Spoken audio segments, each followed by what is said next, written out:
tenemos un programa especial en el cual vamos a analizar un tema que nos tiene que interesar a todos los ciudadanos y a los que no lo son, porque lo serán dentro de poco también.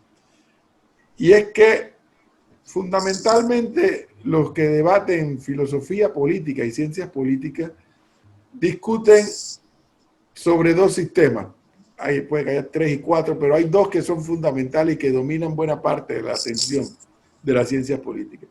El sistema parlamentario, mayoritariamente utilizado en Europa, y el sistema presidencialista, particularmente utilizado en Latinoamérica.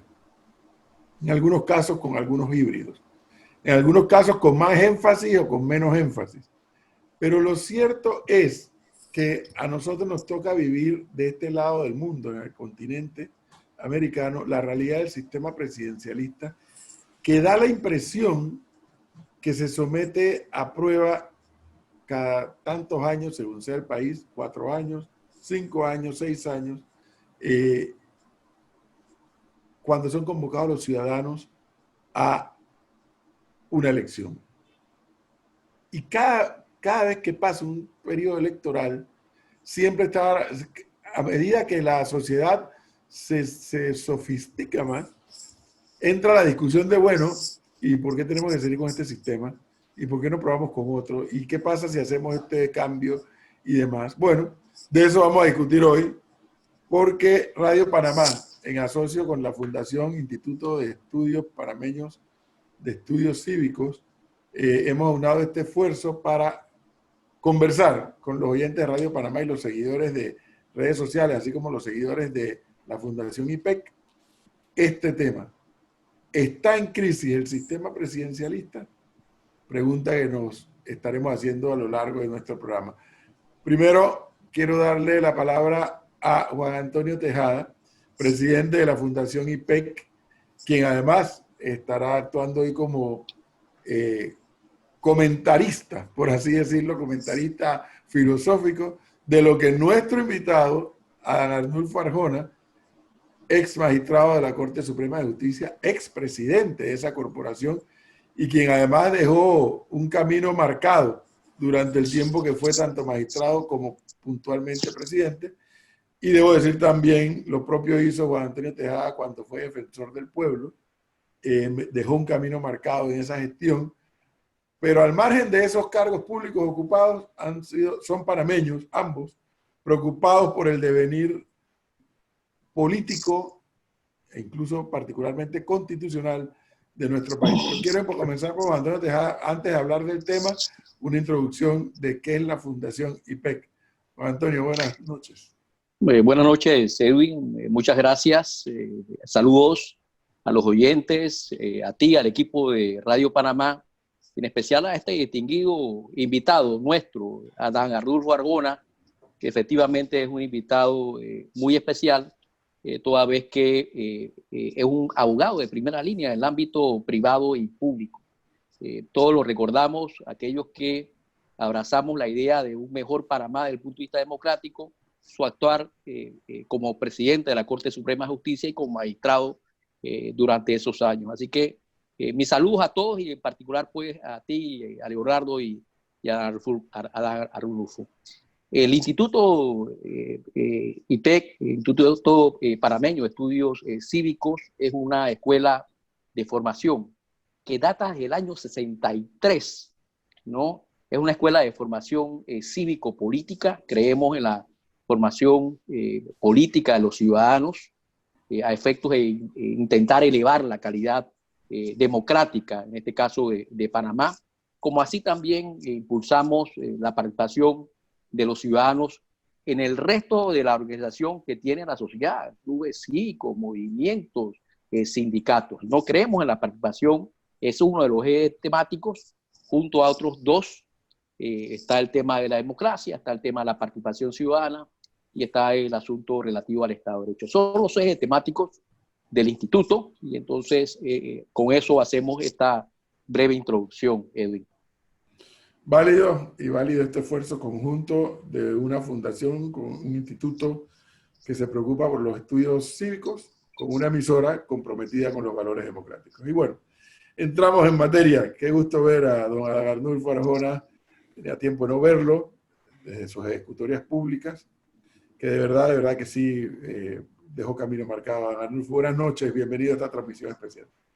Buenas noches, Edwin, y buenas noches, Juan Antonio. Realmente muy halagado de la invitación que han tenido deferentemente de cursarme para participar en este coloquio sobre uno de los temas que realmente suscita una cantidad importante de reflexiones ciudadanas. Sí, porque, y entrando en materia, a ver, el tema es el sistema presidencialista en Latinoamérica, pero no podemos escaparnos de que nuestro propio país tiene el sistema presidencialista, y dicho sea de paso, algunos estudiosos dicen que en el caso de Panamá es un presidencialismo exacerbado. ¿Por dónde podríamos iniciar estos comentarios, Adán? Sí, es un hecho que la situación institucional de la figura presidencial despierta grandes inquietudes desde muy diversos ángulos que van desde la ciencia política, el derecho constitucional, hasta la forma como se concibe el funcionamiento mismo de la democracia.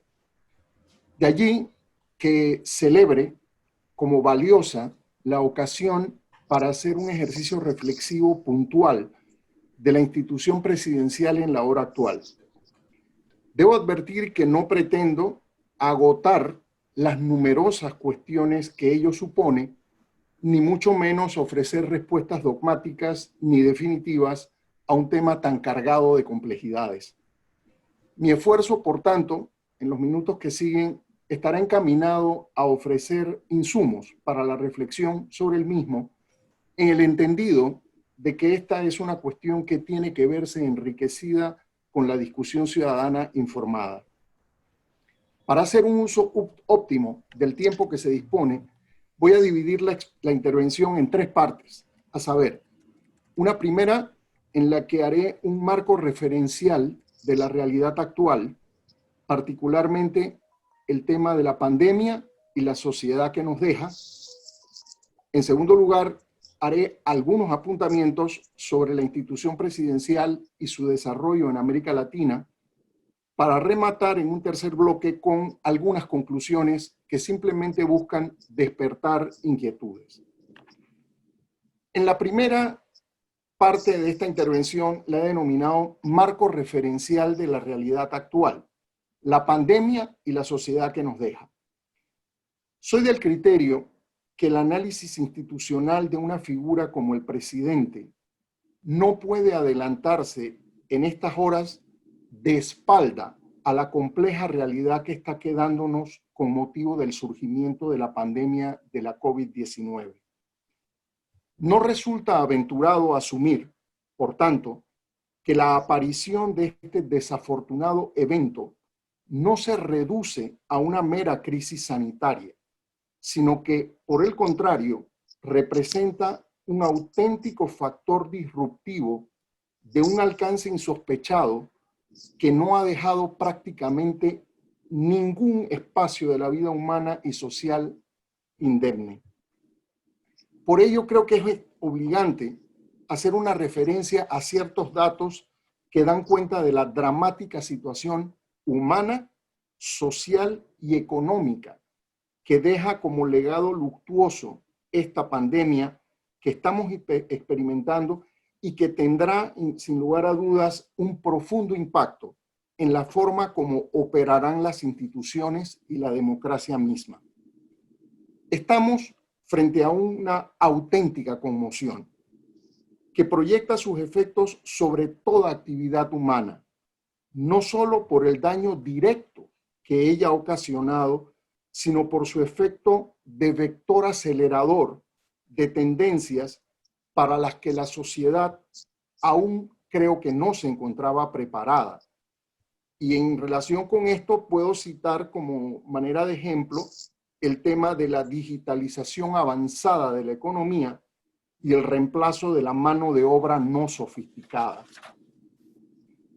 Para que se tenga un contexto referencial de lo que trato de señalar, voy a poner de manifiesto el siguiente conjunto de datos. Primero, de acuerdo a la información de que se dispone y en opinión de la Organización de Naciones Unidas para la Alimentación y la Agricultura, FAO, y la Comisión Económica para América Latina y el Caribe, CEPAL, la pandemia del coronavirus ha provocado una crisis económica que podría dejar a más de 80 millones de personas en situación de pobreza extrema al cierre del presente año, lo que implicaría un alza significativa en los niveles de hambre de grandes conjuntos poblacionales. De concretarse estas aterradoras previsiones de organismos especializados de Naciones Unidas, tendríamos que América Latina se abocaría a un severo y peligroso retroceso histórico en la lucha contra el flagelo del hambre. La secretaria ejecutiva del CEPAL, Alicia Bárcena, ha dicho que la gran tarea que tenemos por delante es impedir que la crisis sanitaria se transforme en una crisis alimentaria. En segundo lugar, dentro de este cuadro que estoy tratando de perfilar, se dice, los organismos internacionales han señalado que la región puede experimentar como consecuencia de la pandemia la mayor caída de su Producto Interno Bruto, lo cifran en menos 5.3% en un siglo. Como tercer factor importante a tomar en cuenta dentro del análisis de las instituciones, América Latina y el Caribe infortunadamente se han convertido en un foco importante de la pandemia a nivel mundial, con casi 4 millones de personas contagiadas y más de 200.000 muertes según la Oficina Panamericana de la Salud.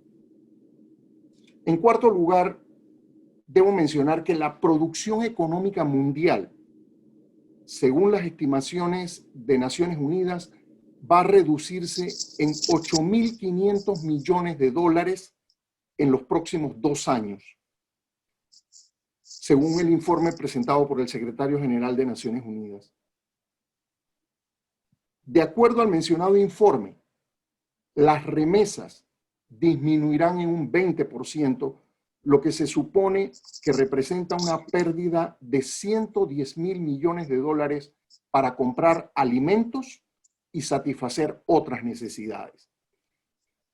Y por último, el dramático cuadro social y económico que se perfila encuentra a la América Latina dentro de una sustancial reconfiguración del poder mundial, caracterizada por la encarnizada lucha por la supremacía global entre los Estados Unidos y China y un escenario ciertamente complejo en la Unión Europea post-Brexit.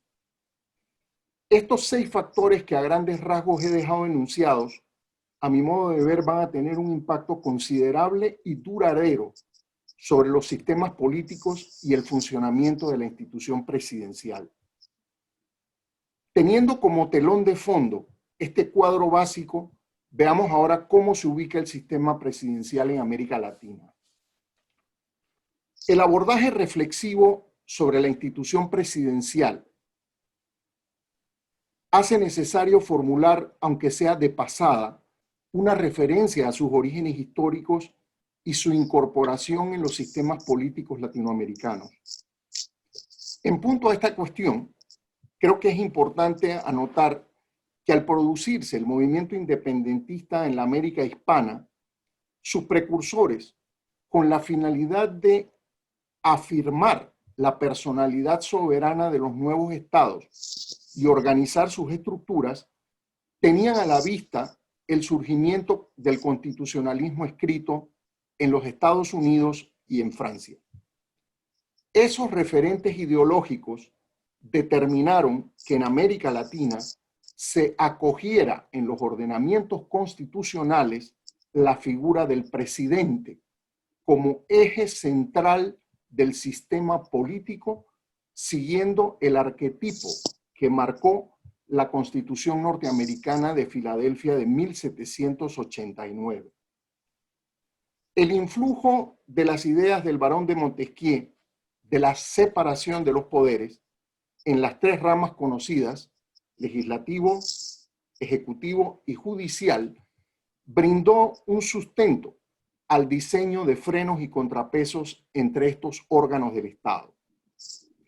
El pensamiento que impulsó la preeminencia de la figura presidencial respondió a un derivado de la misma lucha de la independencia, que se caracterizó por la presencia de hombres fuertes, caudillos, que representaron piezas decisivas, tanto en la conclusión del proceso emancipador como en la consolidación de los nuevos estados soberanos.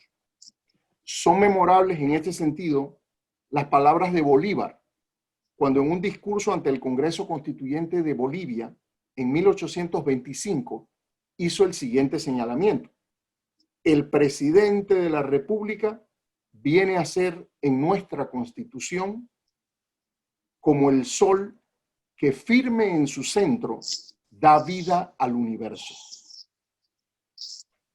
Y también en esta línea introductoria debo señalar que resultan aún más llamativas las palabras también pronunciadas por Bolívar, pero esta vez citadas por el argentino Juan Alberdi, cuando dijo lo siguiente: los nuevos estados de América, antes española, necesitan reyes con el nombre de presidentes. La anterior referencia, de alguna manera, ayuda a entender por qué en América Latina la figura del presidente ha adoptado estos contornos, muy diferentes al modelo norteamericano que le sirvió de inspiración, en el que, si bien se le reconocen atribuciones importantes al presidente, las mismas están moduladas dentro de un sistema federal de pesos y contrapesos que evita el ejercicio exorbitante y autocrático de sus poderes. En América Latina, el surgimiento de la figura del caudillaje contribuyó a esta distorsión de la figura presidencial. Por ello, tiene razón el constitucionalista peruano Domingo García Belaúnde cuando hizo el siguiente señalamiento: la América Latina ha sido considerada tradicionalmente como el paraíso del presidencialismo, en su versión deformada, en contraste con el presidencialismo norteamericano, que simbolizaba lo mejor del modelo y que, a diferencia de aquel, funcionaba de verdad.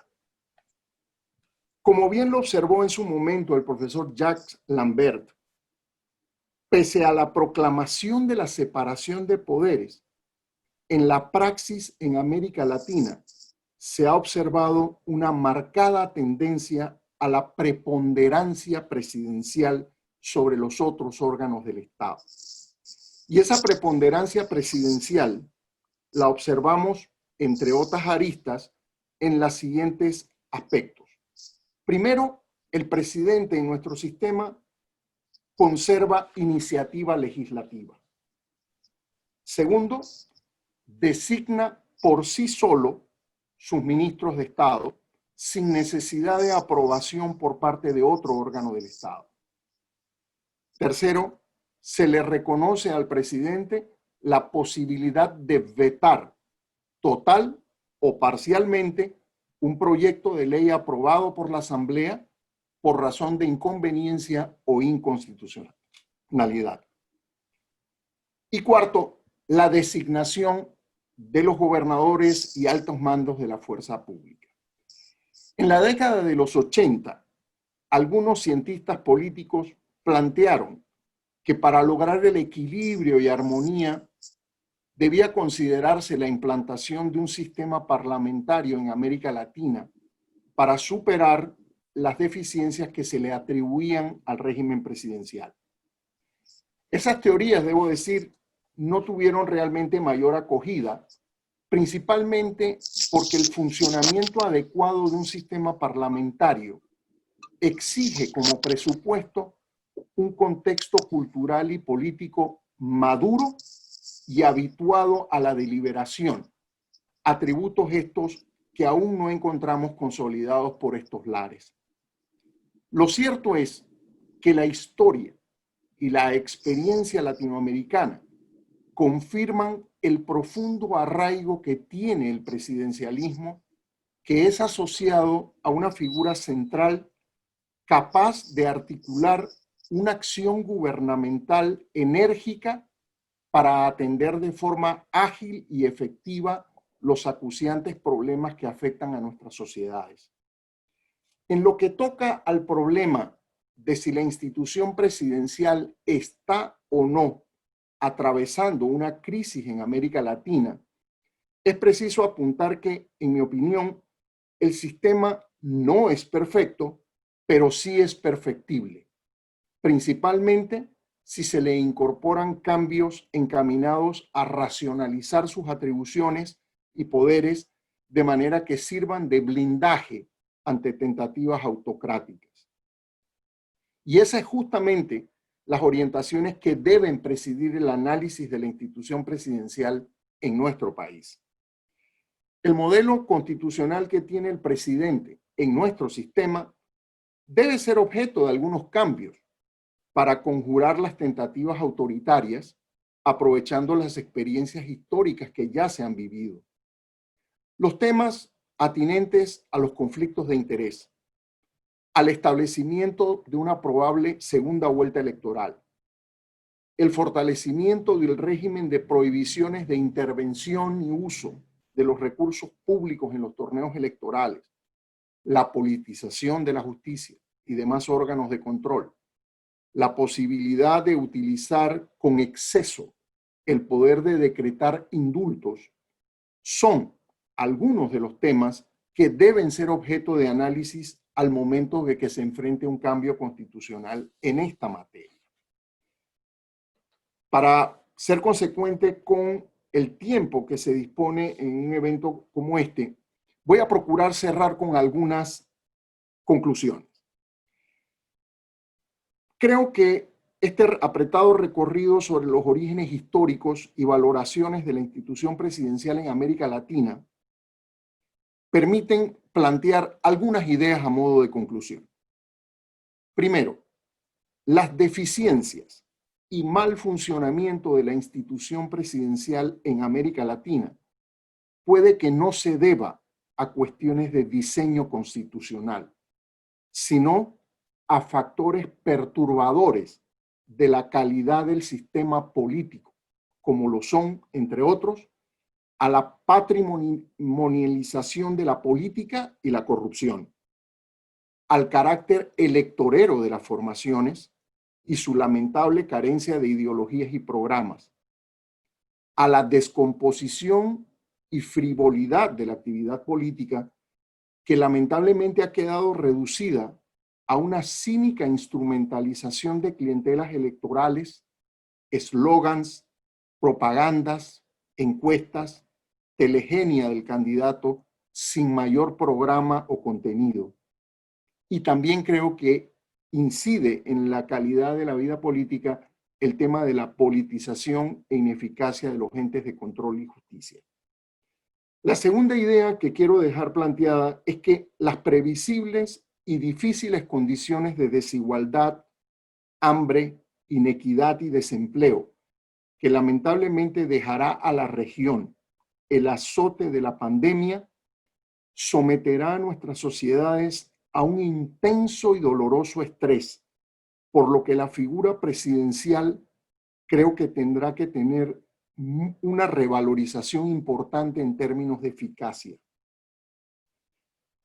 En tercer lugar, la magnitud catastrófica de esta sombría crisis social, humana y económica que se avecina exigirá el uso racional, creativo y enérgico de las atribuciones que se reconocen a la institución presidencial en condiciones que preserven el marco del sistema democrático.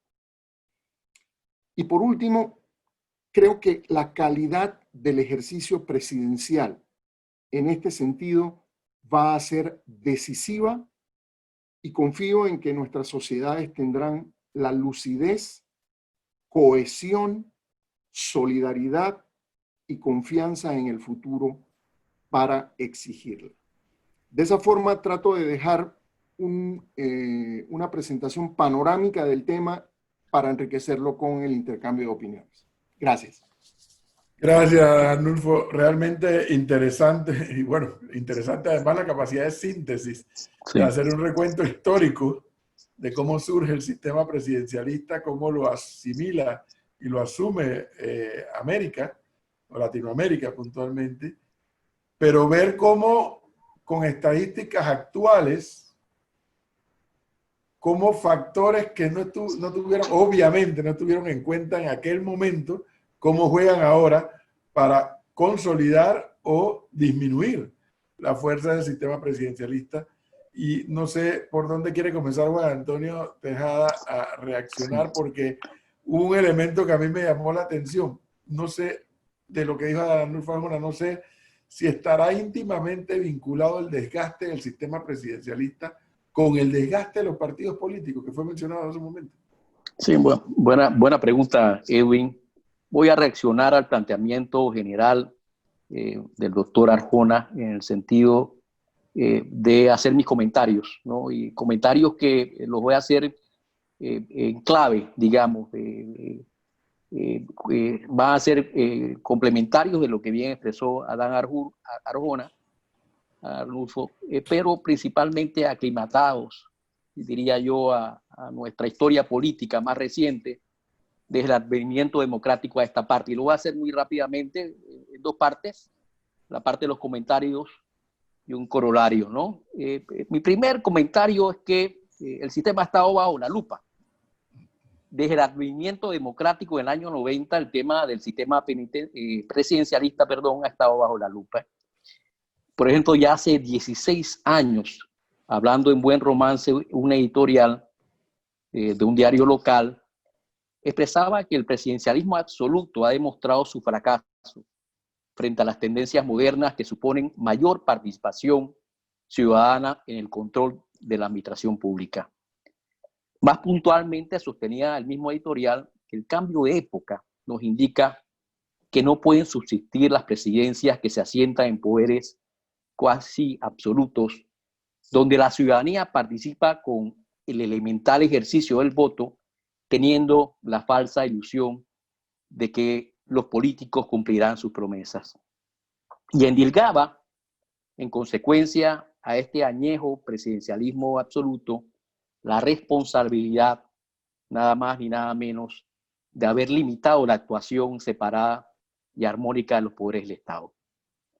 Y concluye el editorial diciendo, y ojo, esto fue hace 16 años, dice, el presidente se convierte en una especie de rehén de los grupos que lo respaldan, y sin la existencia de grupos organizados que se articulen en el quehacer diario del Estado, deja de percibir las realidades y se torna, por acción u omisión, en representante exclusivo de un sector privilegiado y no de la totalidad de la nación.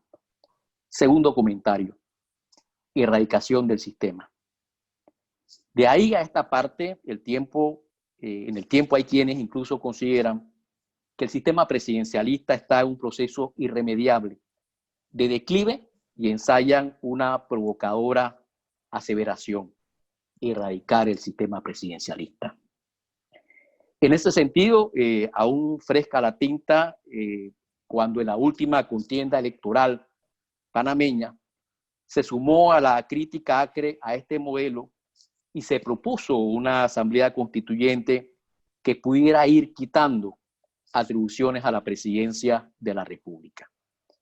Y se listó como una reforma necesaria al sistema que el pueblo tuviese el derecho, de, además de elegir, de revocar el mandato al presidente, así como también eliminar el mecanismo de que sea el presidente quien nomine a los magistrados y que sean ratificados por la Asamblea.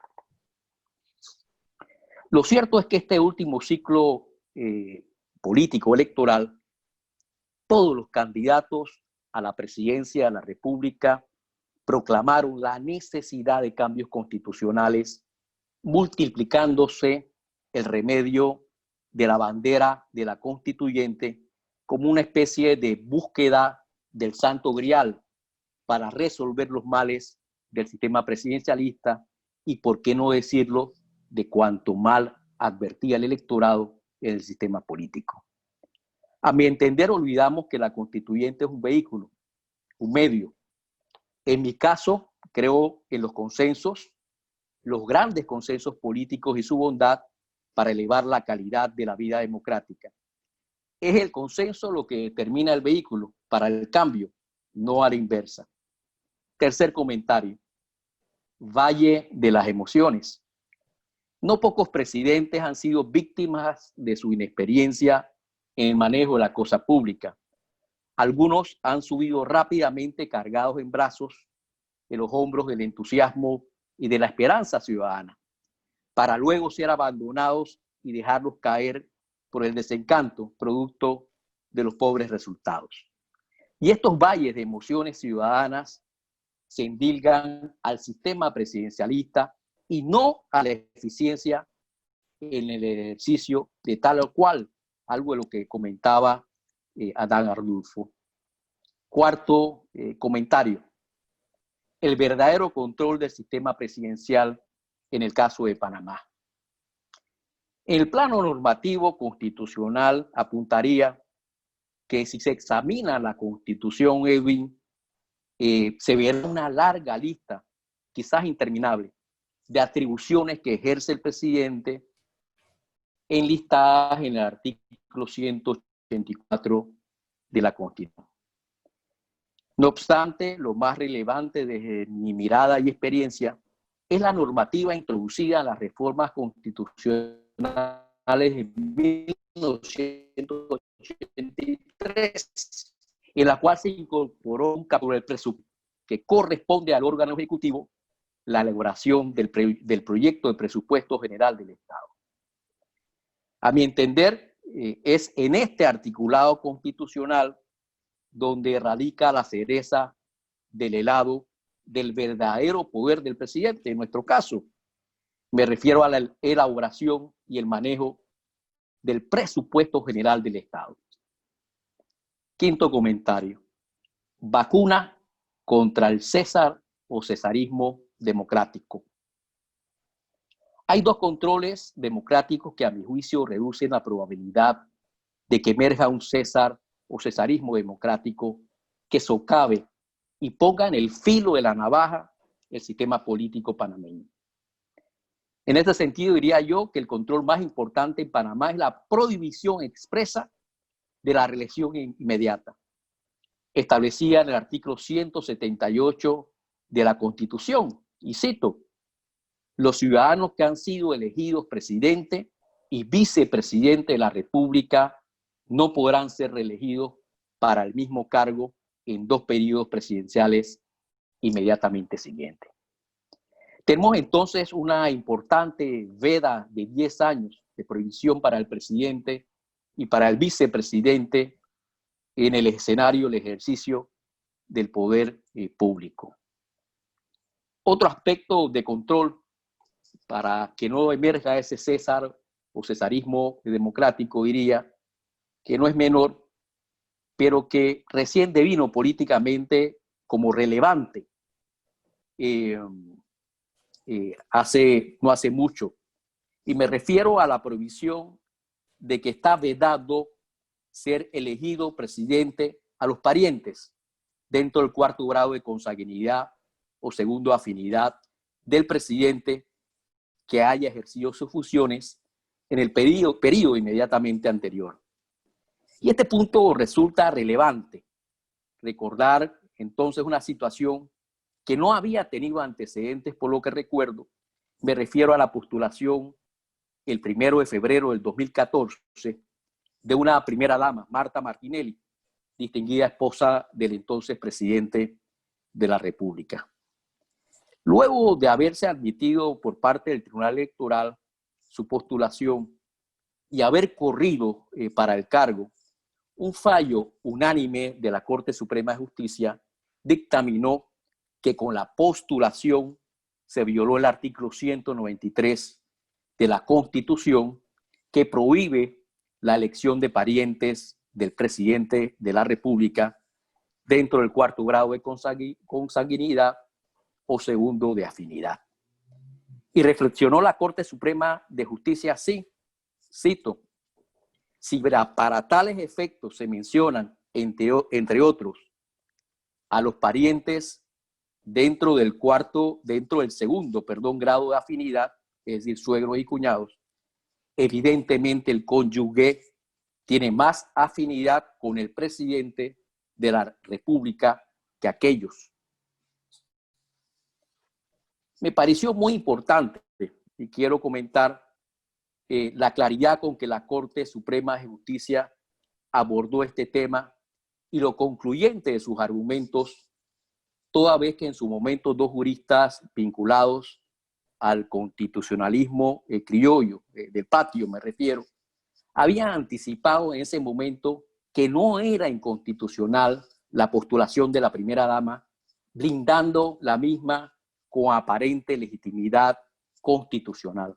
Flaco favor, a mi manera de ver. Sexto y último comentario, el ideal democrático. ¿Hacia dónde avanzar? ¿Qué ajustes políticos y democráticos se puede generar para reequilibrar el sistema democrático? Son preguntas que están encima del tapete cuya respuesta no resulta fácil. Se tendría que explorar las experiencias comparadas sin dejar de poner contacto a tierra con nuestra historia y nuestra cultura. Por lo conveniente y oportuno, repetiría aquello que a nivel constitucional es de tener presente. Las constituciones son como las rutas y leyes del tráfico. Establecen un itinerario que permiten un ejercicio controlado del poder. Entonces, su diseño debe permitir avanzar a un ideario democrático y no producir un estancamiento o lucha banal de poder entre órganos constitucionales y organismos de control a nivel constitucional. En mi concepto, en el camino de mejoramiento del sistema presidencialista se requieren reformas puntuales. No hay que considerar un cambio drástico de modelo, como quien ensaya a ver si funciona. Con la vida de las naciones diría que no se ensaya. Cautela, prudencia, moderación es la hoja de ruta. Hay mucho en juego para quedar entrampados. Y a manera de corolario digo esto último, comparto con los oyentes y con todos. El sistema presidencialista tiene retos distintos en Chile, Panamá, Venezuela, pero todos pasan por entender y atender la llamada gobernabilidad, que como bien sostenía el doctor Ricardo Arias Calderón, no es una calidad abstracta, hay que concretarla con diálogos, entendimientos, consensos de cara al sol, no de trastienda. El mismo sistema presidencialista puede comportarse de manera distinta en diversos países, aún existiendo comunidad o similitud en el diseño constitucional. Ahora bien, observo que en Panamá hace falta una cultura de cooperación entre la Asamblea Nacional y el Ejecutivo, basada en la comprensión de los papeles constitucionales y democráticos. Debe existir entre ambos una situación, como sugieren algunos estudiosos, de un ganar-ganar democrático. Dejar entonces de lado el rejuego y la extorsión política de un órgano a otro. De esa relación Asamblea Nacional y Ejecutivo depende mucho nuestro sistema presidencialista. En el caso, y quiero aterrizar, en el caso del presidente Cortizo, en mi concepto, esa cooperación no existe. Y lo más alucinante es que por momentos se erige como oposición los diputados de su propia bancada del PRD. Por último, expreso que aun cuando tengamos como asignatura pendiente el estudio y reequilibrio del sistema presidencialista en Panamá, creo que nuestro gran reto democrático sigue siendo el sistema de justicia. Me refiero al Ministerio Público y al órgano judicial en su ejercicio de control y aseguramiento de una anhelada justicia pronta y eficaz. Espero con eso haber complementado los maravillosos apuntes de Adán Arnulfo, el planteamiento general. Efectivamente es un tema denso, no se puede agotar en una sentada un tema tan complejo, pero Panamá tiene hoy por hoy retos democráticos, asignaturas pendientes, y una de esas, a mi manera de ver, pues ciertamente examinar la Constitución a ciencia y paciencia y tratar de generar un mejor equilibrio democrático entre los poderes, pero no abrazar la idea de que los diseños constitucionales lo son todo, son fórmulas mágicas en la vida política y democrática de los países, ¿no? Eso sería mis comentarios y mis conclusiones a efectos de abrir el conversatorio, diría. Entonces, válido e interesante, y justamente para iniciar ese conversatorio voy a reiterar mi pregunta y voy a comenzar con el propio Juan Antonio. O sea, ¿habrá una relación directa entre el desgaste del sistema presidencialista y el desgaste de los partidos políticos? yo creo que la respuesta corta es sí. Ciertamente el desgaste político tiene una incidencia que se manifiesta en el sistema presidencialista, ¿no? O cualquier sistema político, ¿no? Recordemos que los partidos son los intermediarios entre la sociedad y el Estado. No hay, bien decía alguien hace muchísimos años, no hay nadie que pueda concebir una democracia sin la existencia de los partidos políticos, y menos en Panamá, porque ciertamente, como dice el artículo 1 de nuestra Constitución, tenemos un gobierno representativo. En consecuencia, el papel de los partidos políticos resulta vital, aunque no nos guste. Si eso es así, don Arnulfo Arjona,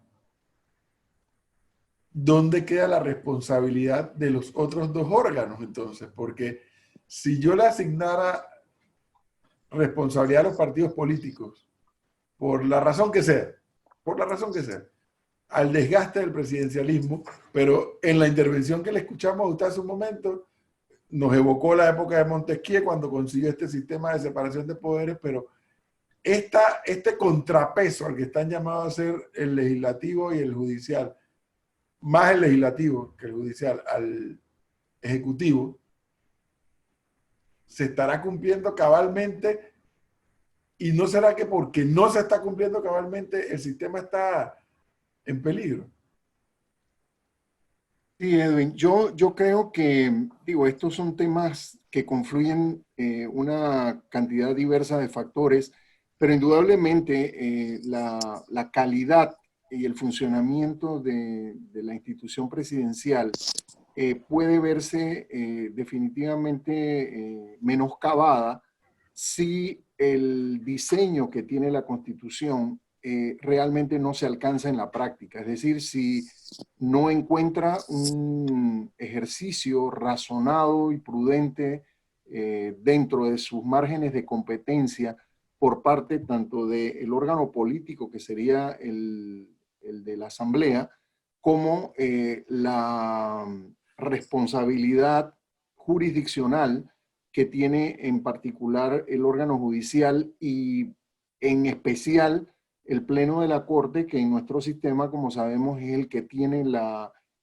función esencial de dar una interpretación y determinar, es el centinela de la guarda e integridad de la Constitución. Entonces, yo, reconduciendo un poco a la pregunta que planteas, yo creo que tanto el órgano legislativo, la Asamblea, como el órgano judicial, en su desempeño, tienen algún margen de contribución a la explicación de quizás también por qué en ocasiones el órgano ejecutivo interpreta de manera extensiva estos poderes que la Constitución les reconoce en virtud de que dejan de cumplir con rigor las funciones que están llamados a cumplir. Veamos un par de ejemplos actuales.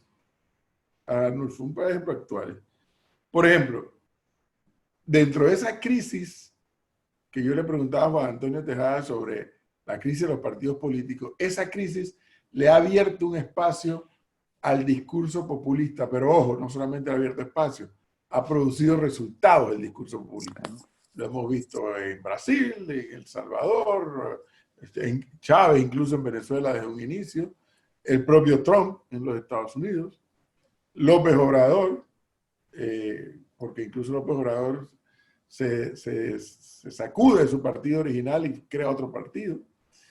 Pero vamos a un ejemplo aquí cerquita, el de El Salvador. Un discurso populista, un presidente muy impetuoso en su ejecución, pero se ha encontrado con una asamblea opositora desde el punto de vista político partidista, no necesariamente lo más ideal, pero que a pesar de que no es lo ideal, esa oposición que hace el partido Arena, un partido muy fuerte de derecha, pero a mí me da la impresión desde acá que ha logrado ponerle un freno al presidente Bukele, que en algunos casos ha resultado bueno el freno, en otros casos no ha resultado tan bueno, particularmente en el tema de la pandemia. ¿Cómo contrapesa, don Arnulfo Arjona, la parte de la teoría del contrapeso con lo que estamos viendo en la práctica actualmente? Bueno, indudablemente estamos con realidades imperfectas. El surgimiento de discursos populistas de alguna manera es parte de la quizá falta de ideología y claridad en los planteamientos de solución. Los pueblos están agobiados de tanta insatisfacción histórica con el sistema, y obviamente que lo que no puede lograr, de alguna manera dejar que crezca es esa visual de halagar las pasiones de manera completamente instrumental, decirle a la gente lo que la gente pretende o quiere oír, con el único propósito de utilizarlos como escalera para llegar a la posición pública. El caso particular del presidente Bukele en Salvador, no podemos olvidar que él de alguna manera es lo que se denomina una especie de outsider de la política. Es decir, es una persona que irrumpe en la arena política con un movimiento de alguna manera incipiente, se abre paso, creo que llega a la alcaldía de El Salvador, de la ciudad capital, y luego con su desempeño y tal consigue los apoyos. Ahora se da la situación pues de que él, precisamente por su condición de outsider, no está en el ánimo de tolerar el pactismo permanente de los grupos que se encuentran dominando la asamblea, y por eso es que encontramos estas manifestaciones que no son necesariamente ponderables positivamente, porque sí creo que en algunos momentos ha hecho manifestaciones rayanas, probablemente en atentatorias del régimen constitucional respectivo, pero lo que sí es que creo que hay que apreciarlo dentro del conjunto de que la olla de insatisfacción y de crítica con el sistema está muy, muy cargada de presión, y por esto hay que analizar los contextos particulares de cada situación para uno ver que el sistema debe mejorar en su práctica y en la calidad de lo que hace, precisamente para que no se den estas situaciones rupturistas, donde gana terreno la antipolítica, precisamente el sistema y el reconocimiento de las instituciones que son los partidos políticos están concebidas para que se encaucen ideológicamente y se presenten de manera responsable las distintas posiciones de cómo concebir la vida institucional. Pero es importante, sí, creo que una de las grandes reformas pendientes es la de una reforma del régimen y de la actuación de los partidos políticos. Ahora, Juan Antonio Tejada nos dice que hay una posible relación entre el desgaste de los partidos y el desgaste del presidencialismo. Pero ¿qué pasa cuando nos encontramos con presidentes, y lo hemos visto aquí en la región, que se han querido llevar de calle, por ejemplo, al legislativo, cuando el legislativo no les emite la ley que esperan? ¿O qué pasa cuando la Corte Suprema de Justicia les ha emitido fallos que a ellos les disgusta y se han querido llevar de calle a la Corte? Sin embargo, cuando esos debates se dan, yo percibo poca reacción de la sociedad. ¿Qué me dice Juan Antonio? Bueno, pienso que no es un problema de diseño, lo comentaba Arjona de alguna manera al inicio. No es un tema de diseño, es un tema de cultura política, de cultura democrática en este sentido. Para que esto funcione, los ciudadanos y el sistema, los que representan las autoridades públicas, tienen que internalizar principios y valores básicos. El ABC democrático, si no, esto queda como una especie de divorcio entre el texto constitucional y nuestra realidad política. Pienso que eso es lo que acontece. Presidentes que sí, juran el cumplimiento de la Constitución y las leyes, y en su actuar frente al primer problema, primera situación, lo que hacen intentan saltar la cerca, ¿no? Digamos, ¿no? Y generan estos ruidos y estas realidades que bien destacas, pienso yo. Hay un tema de cultura política que no es de descuidar cuando uno hace análisis de estos sistemas, ¿no? Sí. Claro, quería hacer un apuntamiento coadyuvante con lo que señala Juan Antonio. Yo creo que hay varias ideas aquí alrededor de esta problemática. Primero, creo que ese es el gran desafío y la gran responsabilidad que tienen las formaciones políticas. Creo que tienen que reconectarse con el sentir de la sociedad. Muchas veces la mecánica de trabajo, de ir asegurando sus clientelas, hace que entre en una especie de autismo en donde se desconectan de la sociedad a la que deben servir y solo la lógica de la clientela es la que preside la mirada que ellos le dan a los problemas. Por otra parte, creo que la sociedad también a veces reclama una sensación de que tengan sensibilidad y de alguna manera de urgencia de los problemas que la están agobiando.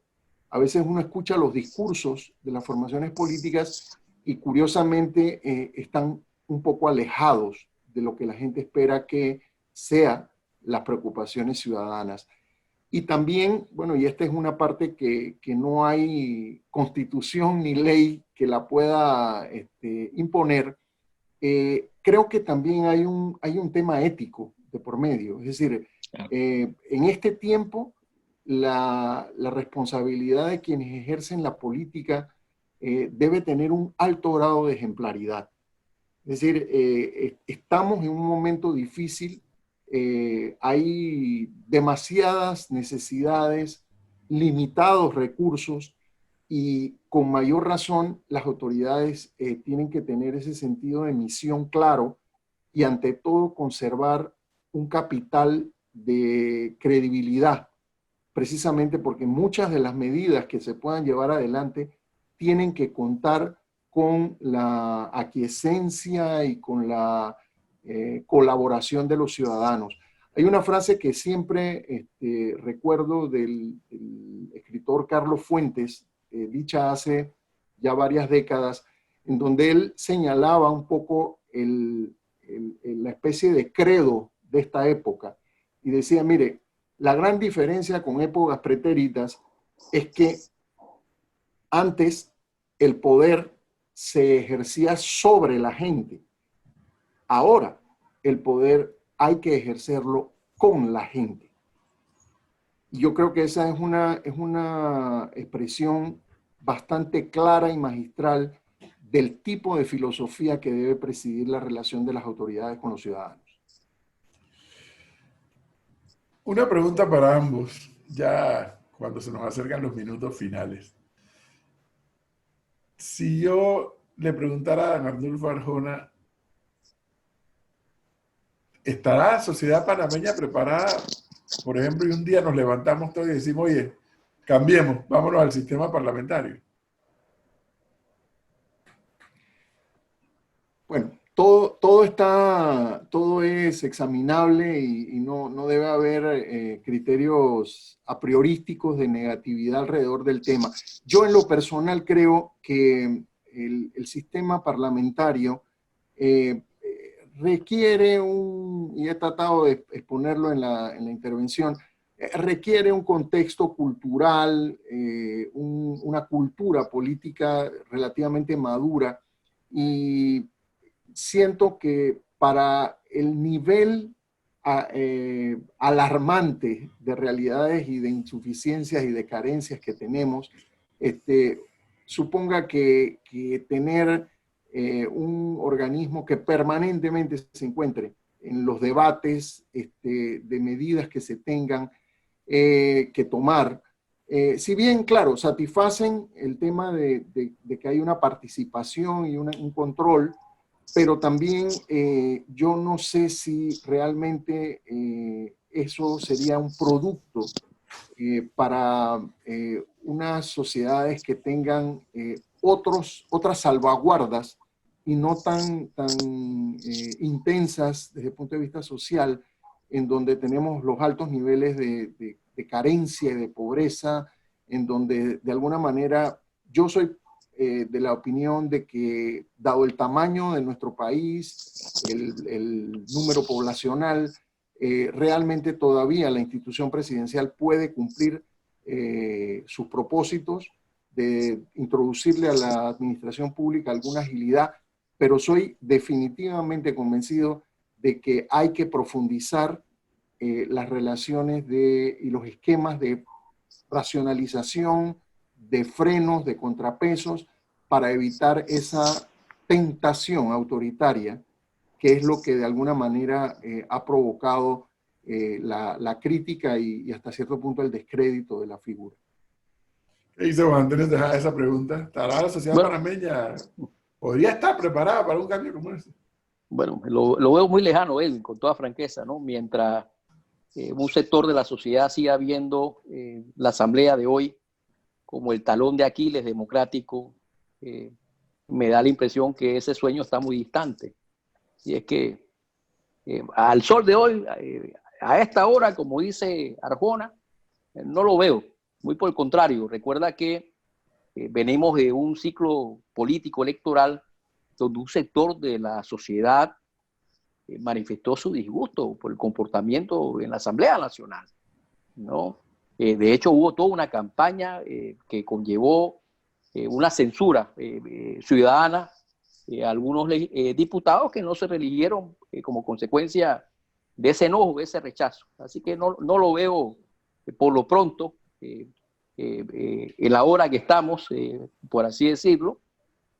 Pienso muy por el contrario, que incluso si tomara como referencia el ambiente que se generó en la concertación cuando se examinó los órganos de poder constitucional y cómo no pocos miembros de la sociedad civil, de organismos, pusieron encima de la mesa una serie de reformas, la mayoría de ellas hacia la Asamblea Nacional.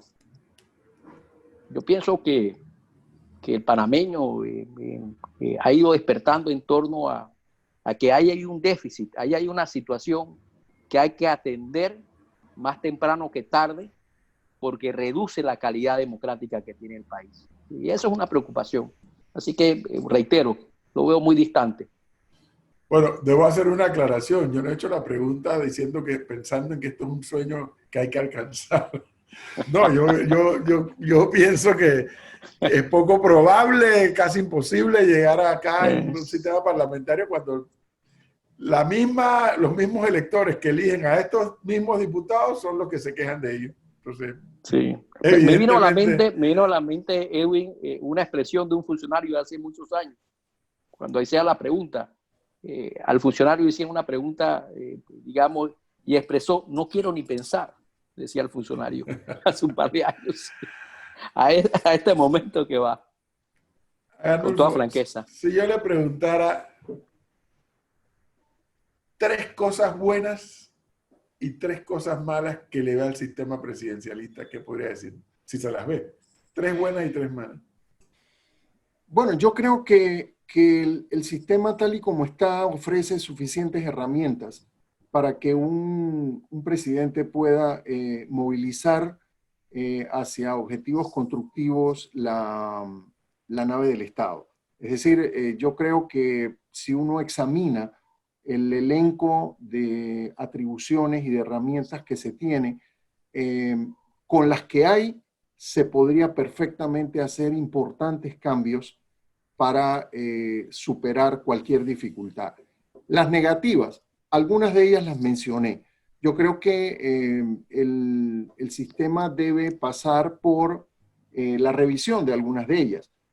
Particularmente se me viene a la mente una de ellas, que es el tema que todavía permanece como resabio, aquella posibilidad de que el órgano ejecutivo ejerza lo que llaman la gracia, el perdón, el indulto, que si bien lo define a delitos políticos, en la realidad se ha prestado también para incluir delitos de dudosa contenido político.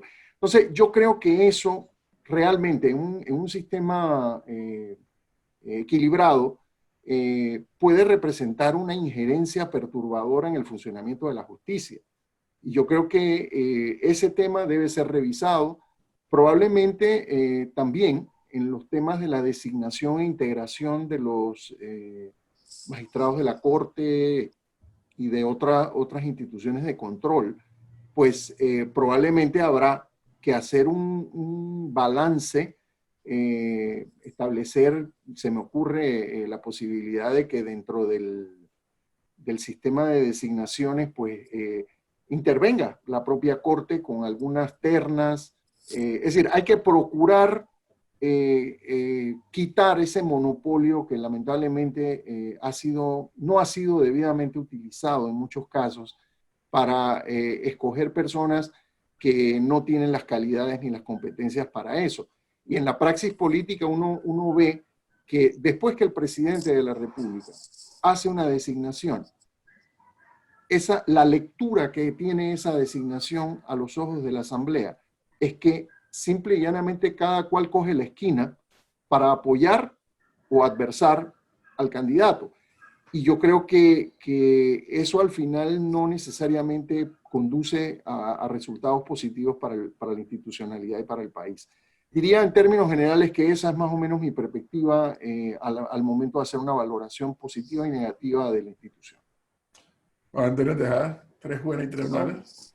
Bueno, yo me quedo con la reflexión de Adán Arnulfo y agregaría como positivo del sistema es que tenemos un director de orquesta, ¿no? Tenemos una persona que toma las decisiones más relevantes del país. Esas cosas son buenas, pienso yo, en un país tan pequeño como el nuestro, sobre todo, ¿no? Sin embargo, en las malas, a veces, y a nosotros nos pasa, terminamos traslapando el diseño con el talante del presidente. Yo lo que abonaría en términos de un diseño como este es que ojalá los ciudadanos escogiéramos y seleccionáramos bien al presidente, precisamente por la importancia la relevancia que este tiene en la vida política y democrática del país. Necesitamos gente buena, un buen presidente, un presidente sensible, un presidente que se conecte con la gente, que no olvide sus promesas a la vuelta de la esquina, que no vea la rendición de cuentas como un asunto extraño que no vea la transparencia como un asunto extraño, ¿no? Y que por el contrario abrace la transparencia y que no crea que la transparencia es un tema de relaciones públicas, de tomarse fotografías con los chiquillos, dar besos y repartir esas fotografías. La transparencia, como dije yo hace muchísimos años, Arnulfo era presidente de la Corte, vino para quedarse y ha incidido de manera importante en la vida política del país. Y presidente que le da espalda a la transparencia, lo que está pagando es un altísimo costo político en curso. ¿Y qué significa pagar un altísimo costo político? Significa generar desconfianza. Yo quería apuntarte a tu pregunta a eso, porque me parece que a esta hora es importante decirlo. Oye, me gustaría irme con una curiosidad. En algún momento que Arnulfo Arjona fue magistrado de la Corte Suprema de Justicia e incluso presidente de la Corte Suprema de Justicia, sintió ese peso del presidencialismo. Debo decirte que no. Me tocó durante mi periodo constitucional de 10 años lidiar con 3 presidentes, con la expresidenta Mireya Moscoso, que me honró con la designación, con el presidente Martín Torrijos y luego con unos meses con el presidente Ricardo Martinelli. Y tengo que decir que en todo momento con los 3 hubo una relación de alto respeto. No puedo decir que en ningún momento hubo presiones o insinuaciones respecto de determinadas cosas. Yo sí procuré guardar la distancia y las cautelas correspondientes, porque parte del decoro de la Administración de Justicia es que uno tiene que, no solo que se proclame que es independiente, sino que uno tiene que querer ser independiente. Yo siempre he pensado que dentro del conflicto de intereses que en un futuro podría tomarse en consideración, está el de que los familiares cercanos no pertenezcan o no laboren en el órgano ejecutivo, porque yo creo que eso menoscaba el sentido de independencia del magistrado. Esta es una posición bastante compleja. No todas las personas tienen a veces las condiciones para asumirlas, pero tengo que decir que en términos generales, por lo menos mi experiencia fue positiva, dentro de lo razonable, y no tengo realmente ningún reparo que hacer de alguna situación que hubiera constituido presiones o para emitir una decisión en determinado sentido. Cuando Juan Antonio Tejada fue defensor del pueblo, ¿sintió en algún momento ese peso, ese poder del presidencialismo aquí en Panamá? No, digamos, en el caso de la Defensoría del Pueblo, que es una institución de control ya a nivel constitucional, el ejercicio generalmente conlleva algún tipo de tensiones, ¿no? Con los órganos de poder a los cuales uno fiscaliza, supervisa, pero eso es parte de la naturaleza de la institución. Hubo respeto, tanto en el tramo de la presidenta Moscoso como del tramo de Martín Torrijos. Quizás la única situación que nosotros vimos como un asunto, ya te decía, de naturaleza propia de la institución, es que producto de nuestro entusiasmo y compromiso con la institución, recibimos de vuelta una disminución presupuestaria de 20%, ¿no? En su momento, pero eso no... Nosotros seguimos adelante con eso. Lo vimos como parte del ejercicio y que había que hacer y ya. No tuvimos ninguna situación de menoscabo, buenas relaciones con ambos presidentes. Por ahí se dice mucho que uno no debe contestar las llamadas, ¿no? Yo creo que todas las llamadas hay que contestarlas, inclusive la de un presidente. El tema es cómo las contestas, ¿no? Mantener la dignidad del cargo, como bien apuntaba Arjona, el sentido de independencia siempre. Eso sería mi aporte. Fíjense que yo sí me quedo con algo que ambos nos han compartido en la noche de hoy ya al finalizar. Desde haber escuchado la historia del presidencialismo, desde haber escuchado la filosofía de esto de la separación de los poderes, de haber llegado a la realidad moderna, actual, contemporánea, de cómo factores nuevos juegan en la consolidación de la democracia, del sistema presidencial, acá en Latinoamérica, allá en Europa, del sistema parlamentario. Hay algo que percibo que quedó en el ambiente muy claro. Tanto gobernantes como gobernados requieren de una educación cívica bien fuerte, bien sólida, bien robusta, para que no pensemos que los sistemas se tambalean. Ni el sistema democrático por un lado, ni los sistemas de gobierno por otro, porque son, cuidado, que son dos situaciones diferentes. Pero sí me doy cuenta que en la medida que el gobernado, es decir, los ciudadanos, tengamos mucha educación cívica, eso nos permitirá, teóricamente, saber elegir mejor a nuestras autoridades. Llámele presidente, diputados, senadores, congresistas, como le quiera llamar, alcaldes, representantes, municipios, con todos los nombres que... Si hay más y mejor educación cívica, el sistema es robusto. Si la educación cívica es pobre, el sistema tiende a debilitarse. Esa es una de las conclusiones que yo saco luego de haber escuchado a nuestros invitados.